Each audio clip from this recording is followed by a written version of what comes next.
ainsi les derniers seront les premiers et les premiers seront les derniers. Vous savez, cette portion des Écritures ne commence pas par les premiers. On parle des derniers avant de faire allusion aux premiers. La Bible dit ainsi les derniers seront les premiers et les premiers, certains premiers peuvent aussi devenir leurs derniers. Écoutez, ma prière ce soir, je ne sais pas à l'instant où tu m'écoutes quel est le rang que tu occupes. Je ne sais pas quelle est ta position dans le domaine dans lequel tu te trouves. Quel est le rang dans le domaine dans lequel tu te trouves. Quelle est la position que tu occupes exactement. Mais je suis convaincu d'une seule chose. La Bible dit, les derniers peuvent devenir les premiers. Je ne m'adresse pas ici ce soir aux personnes qui sont déjà élevées. Non. Si tu es déjà élevé, tu ne m'intéresses pas ce soir. Je parle aux gens qui sont faibles. Je parle aux gens qui se retrouvent dans des positions lamentables, qui n'ont plus confiance en eux. Je parle à des personnes qui sont très faibles, qui sont éprouvées, des personnes qui sont dernières, des personnes qui sont en retard dans la vie. C'est à ce type de personnes que je m'adresse ce soir. Donc la Bible dit, Jésus conduit la parabole. Jésus parle d'une parabole des ouvriers de la vigne. Dans Matthieu le chapitre 20, à partir du verset 1 jusqu'au verset 16, le maître de la maison engage des ouvriers aux différentes heures.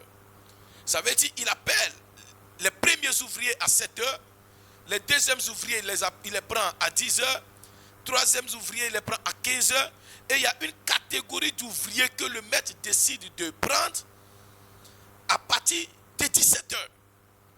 Donc vous savez, le maître engage des ouvriers à travailler dans sa vigne, mais à des différentes heures.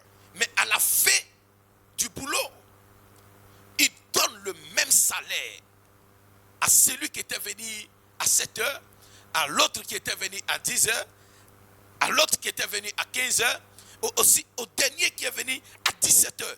Le maître donne le même salaire à ces différents ouvriers. Ils sont venus à des heures différentes, mais au soir du boulot, ils ont reçu le même salaire.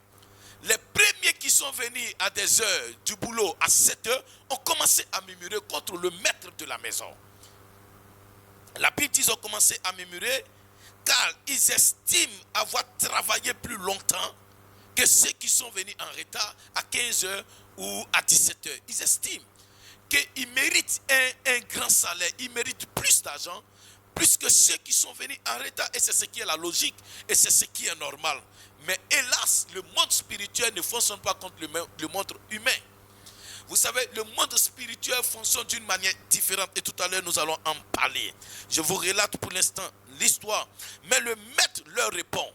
Quand les ouvriers de la première heure ont commencé à murmurer contre le maître donne une réponse en répondant en disant, le maître dit quelque chose de très important. Il dit, n'ai-je pas le droit de faire ce que je veux de mon bien? Es-tu jaloux parce que je suis un homme bon? Le maître a commencé à les réprimander, mais Jésus va tirer une grande leçon et une leçon profonde. Il dit, ainsi, les derniers seront les premiers et les premiers seront les derniers. Là où l'homme classe selon le mérite, Dieu agit selon la grâce.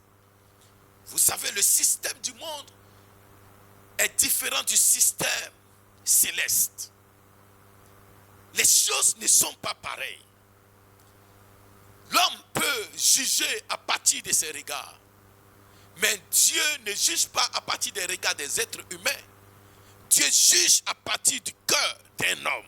Frère, ce n'est pas parce que tu as travaillé longtemps que tu mérites un bon salaire. Mais c'est parce que tu as travaillé avec le cœur. Tu as œuvré avec le cœur que Dieu peut te permettre d'hériter ou de posséder ce que le ciel a préparé pour ta vie. Dieu ne regarde pas la durée du service d'un homme, mais Dieu regarde le travail du cœur de l'homme.